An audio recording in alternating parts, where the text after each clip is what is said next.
21 юни. Чернова.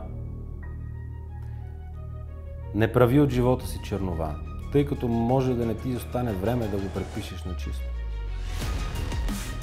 Няколко пъти сме оставили решенията на половина взети, вярвайки, че скоро ще ги доведем до край. А пък в други случаи изпълнението им е било доста под нашите способности. Оставахме се на ленивостта и на абсурдното вярване, че контролираме утрешния ден.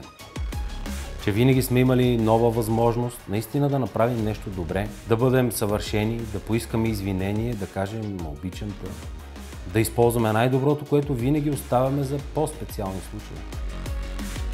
Единствено днес е специално. Днес няма да преписвам на чисто